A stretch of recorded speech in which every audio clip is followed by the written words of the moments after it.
요한계시록 2장 3장에서는 소아시아에 있는 7교회에게 주시는 예수님의 말씀이 선포되고 있습니다. 주님께서는 1세기 초대교회의 대표라고 할 수 있는 7교회에게 이 말씀을 주시면서 또 이 말씀을 통해서 지금 이 시대 우리들에게 주님께서 기뻐하시는 참된 교회란 무엇인가 살펴볼 수 있는 또 교훈을 허락하십니다.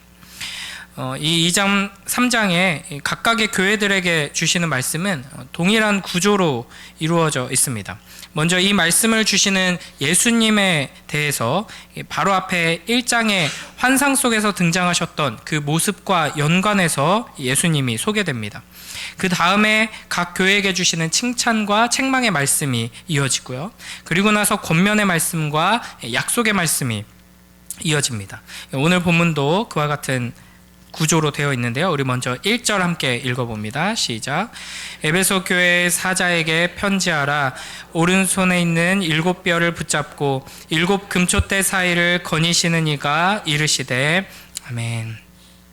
앞서 이제 1장 12절에서도 7 금촛대를 요한이 보았습니다. 16절에서는 그의 손에 예수님의 오른손에 7별이 있는 것을 보았습니다. 이에 대해서 20절에서 주님께서 친히 7별은 교회의 사자고 7 촛대는 7 교회다라고 말씀해 주셨습니다. 그리고 이제 에베소 교회에 대한 말씀이 시작되면서 다시 오른손으로 7별을 붙잡고 7 금촛대 사이를 거니시는 분께서 말씀하신다라고 말씀이 시작되죠. 이런 식으로 각 교회에 대한 말씀을 시작할 때마다 앞서 1장에서 등장했던 예수님의 모습 중 하나를 언급하는데요. 이걸 통해서 이 메시지와 연관된 모습으로 예수님께서 나타나시는 것이고요. 예수님이 어떤 분이신가를 우리가 말씀의 근거에서 계속해서 기억하면서 그 예수님께 이제 이 책망의 말씀과 또 권면의 말씀, 또 칭찬의 말씀, 약속의 말씀을 우리가 들어야 하는 것입니다. 먼저 주님께서 에베소 교회에 대해 칭찬하십니다. 우리 2절 3절 말씀 함께 읽습니다. 시작.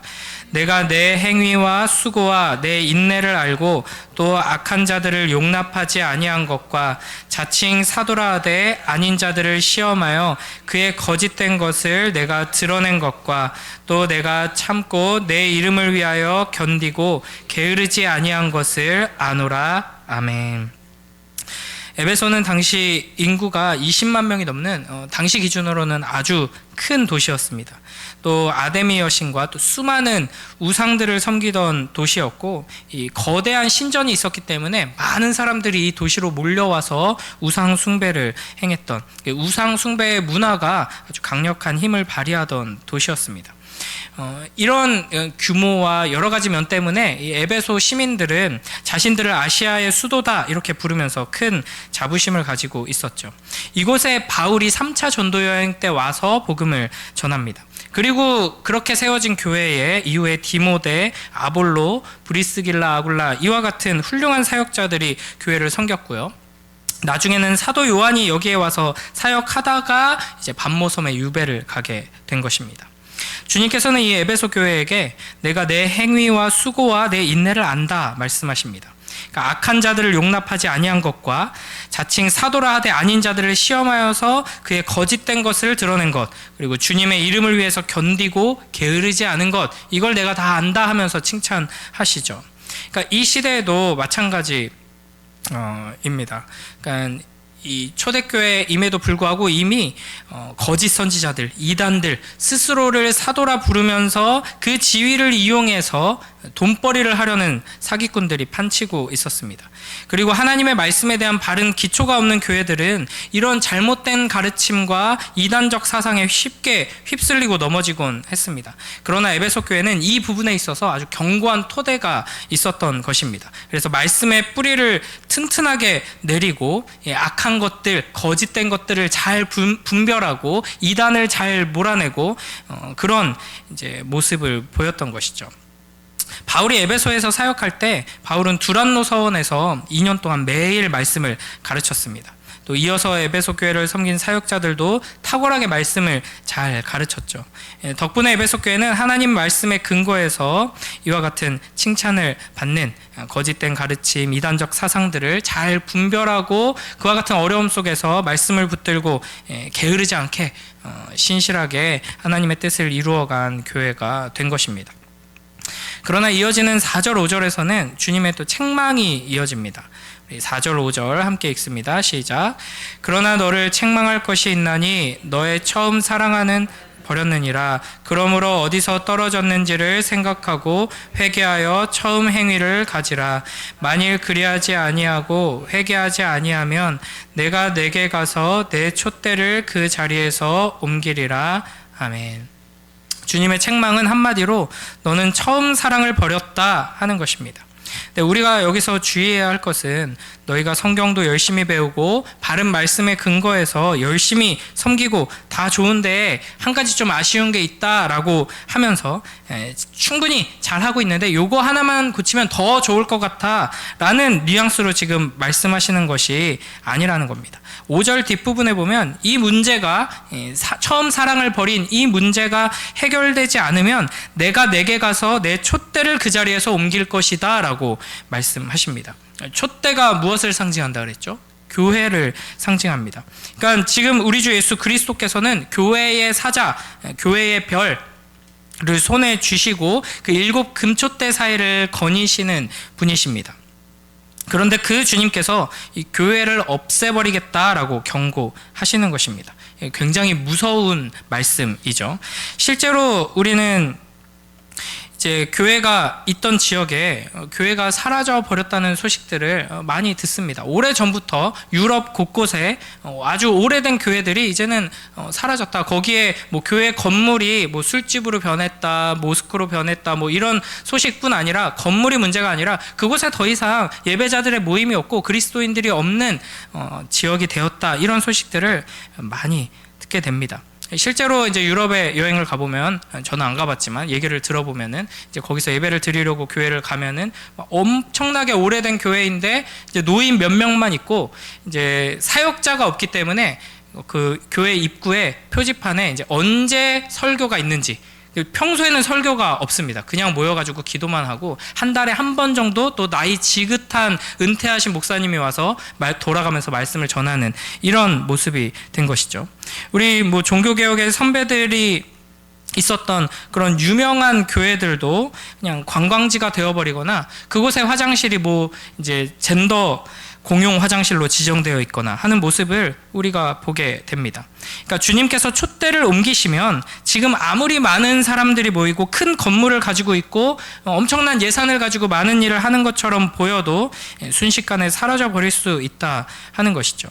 그러니까 여기서 이제 우리가 두려운 것은 에베소 교회가 그 어떤 교회보다도 성경을 제대로 배우고 바른 말씀, 바른 신학 위에 견고히 서 있었던 교회라는 것입니다.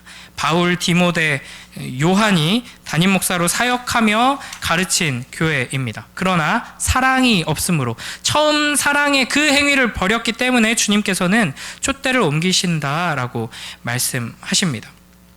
그러니까 주님께서 촛대를 옮기시면 단순히 교회 건물이 뭐 이렇게 줄어든다, 예산이 줄어든다, 신자 수가 줄어든다 이 정도로 끝나는 것이 아닙니다. 그곳에 여전히 교회 건물이 있고 많은 사람들이 모이고 심지어는 뭐 적극적으로 뭐 여러 가지 일을 하는 것처럼 보이지만 주님 보시기에는 여기에는 교회가 없다라는 이제 모습이 될 수 있는 것이죠. 바른 설교에 귀 기울이고 성경 읽고 묵상하고 공부하는 것에 의미가 없다는 말이 아닙니다. 그럼에도 사랑이 너무나도 중요하다는 것, 우리가 이렇게 함께 모여서 기도하고 말씀을 붙들고 끙끙거리는 이유가 결국에는 궁극적으로 하나님을 사랑하기 위함이고 그 하나님의 사랑으로 충만케 되어서 우리가 서로 사랑하고 그 서로 사랑하는 공동체와 가정이 회복되어서 이 세상을 사랑하기 위함이다. 이것을 잊지 말아야 합니다. 그래서 고린도전서 13장에서 반복적으로 사랑이 없으면 아무것도 아니다라고 말씀하십니다. 심지어는 자기 자신을 막 불태워서 내어주는 희생이 있어도 사랑이 없으면 아무것도 아니다라고 말씀하시는 것이죠. 우리가 일반 기업이면은 영혼이 없이 일하면 실수가 생기고 매출이 떨어진다라고 말할지언정 존재 가치가 없다라고 말하지는 않을 것입니다. 그러나 교회는 사랑이 없으면 존재 의미가 없습니다. 아무리 수고하고 인내하고 봉사해도 사랑이 없으면 그것은 교회가 아닙니다. 아무리 세상이 교회라고 불러줘도 예수님께서 내 교회가 여기 없구나라고 말씀하실 것입니다. 그러므로 우리는 두려운 마음으로 우리 가운데 사랑이 있는지, 우리 마음의 중심에 참된 사랑이 있는지를 살펴야 하는 것입니다. 그래서 어떻게 하라고 하시는가? 어디에서 떨어졌는지를 생각하라, 회개하라, 처음 행위를 가지라 라고 말씀하십니다. 그러니까 사도행전 19장이나 이런 데 보면 에베소 교회는 처음 복음을 듣고 참된 사랑으로 아주 놀라운 일들을 경험하고 놀라운 순종을 하나님 앞에 아름답게 드렸던 이야기들이 많이 기록되어 있습니다. 그럼에도 불구하고 아마 그 균형을 잃었던 것 같습니다. 하나님의 말씀을 열심히 배우면서 이 주변에 너무나도 많은 거짓 선지자들, 이단들의 공격에 대해서 저항하면서 교회를 지키려다 보니까 사랑은 잃어버리고 계속해서 기준을 붙들고 분별하고 거짓된 자들, 악한 자들을 쫓아내고 하는 일에 열심만 하다가 이 사랑을 잃어버린 것이죠. 그러므로 에베소 교회는 처음에 하나님이 우리를 얼마나 사랑하시는지를 깨닫고 예수 그리스도께서 우리를 위해 행하신 일로 인하여서 감격하면서 사랑으로 모였던 그 시절을 다시 떠올려야 했습니다. 어디부터 우리가 잘못된 거지? 이것을 다시 생각하면서 돌아봐야 했습니다. 마찬가지로 우리도 어디서 떨어졌는지를 생각해야 합니다. 분명 하나님의 은혜를 맛보고 그 사랑에 잠겨서 모든 것을 드릴 만큼 우리가 열정적이었던 시기가 있었는데 왜 내가 또 우리가 이렇게 되었을까? 여러 가지 이유가 있을 것입니다. 누군가에게 받은 상처 때문에 교회에 실망해서 또 고난과 어려움에 넘어져서 이 주님과 뜨겁게 사랑했던 시간들을 잃어버립니다. 이것을 우리가 다시 돌이켜 생각하고 내가 어디서 떨어졌는지를 점검해 봐야 하는 것이죠. 5절을 자세히 보면 단순히 처음 그 감정을, 그 마음을 회복하라 하지 않으시고 처음 행위를 가지라 말씀하십니다. 그러니까 처음 그 사랑의 행위를 회복하라 하는 것이죠. 우리가 떨어진 그 시간 그곳을 생각하면서 부지런히 십자가 앞에 서서 예수 그리스도의 십자가를 바라볼 때 우리는 그 처음 사랑을 하나님을 향한, 그리고 그 하나님의 사랑으로 인하여서 교회를 또 공동체를 서로를 향한 그 사랑을 회복하게 될 것입니다.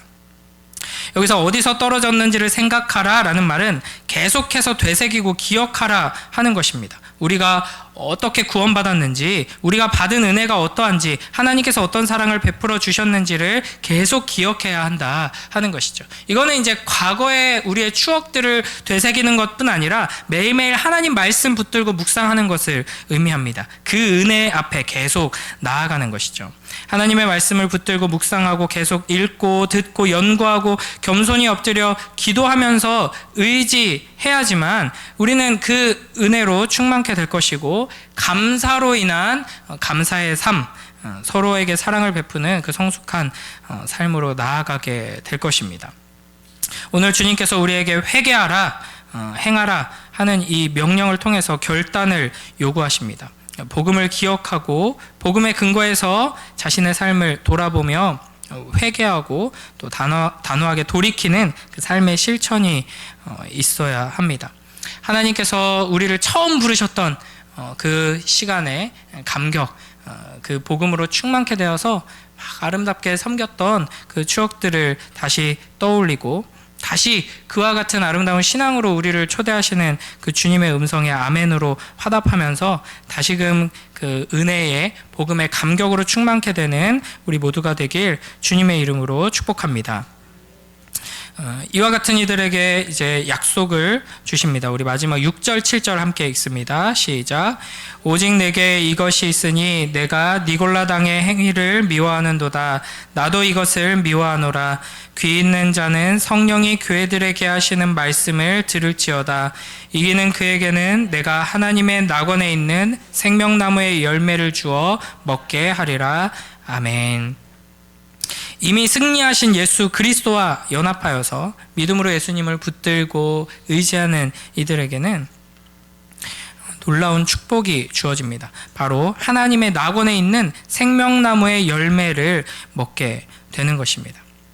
생명나무와 낙원, 이것은 그리스도께 속한 자들에게 주어질 영원한 생명과 영원한 기쁨, 이 세상이 줄 수 없는 무한한 만족을 의미합니다. 잃어버린 그 에덴 동산보다 더 영광스럽고 영원한 하나님 나라가 우리에게 약속되어 있고, 그 나라의 영원한 것들을 이 땅에서 너희가 누리면서 맛보면서 살 수 있도록 내가 축복하겠다라고 말씀하십니다. 이 약속을 붙들고 우리는 우리의 촛대가 예수 그리스도 안에서 하나님의 사랑으로 계속해서 불타오를 수 있게 해야 합니다. 우리의 처음 사랑을 잃어버렸다면 우리는 주님의 이름을 간절히 부르며 하나님과 이웃에 대한 그 아름다운 사랑을 다시 회복시켜 주시옵소서, 충만케 하여 주시옵소서 간구하며 나아가야 할 것입니다. 이를 위해서 우리는 성령이 교회들에게 하시는 말씀, 이 아름다운 약속의 말씀을 굳게 붙들어야 합니다. 이 약속의 말씀을 굳게 붙들 때 이 약속이 믿어지고 확신되고, 이 약속으로 말미암아서 기쁨과 감사와 담대함으로 오늘 우리에게 주님께서 허락하신 하루 사랑으로 승리하는 복된 우리 모두가 되길 주님의 이름으로 축복합니다. 기도하겠습니다. 하나님 아버지 감사합니다. 또 이 새벽에 하나님의 말씀을 통하여서 에베소 교회에게 주신 예수님의 말씀을 통하여서 또 우리가 교훈을 얻게 하시고 또 그 약속을 붙들고 또 새 힘을 얻게 하시니 감사합니다. 하나님의 그 놀라운 약속, 신실하신 은혜 안에서 우리가 처음 사랑을 회복하게 하시고 하나님의 사랑으로 충만케 되어서 서로 사랑하고 이웃을 사랑하는 복된 교회로 세워져 갈 수 있도록 축복하여 주시옵소서. 감사드리며 예수님 이름으로 기도드립니다. 아멘.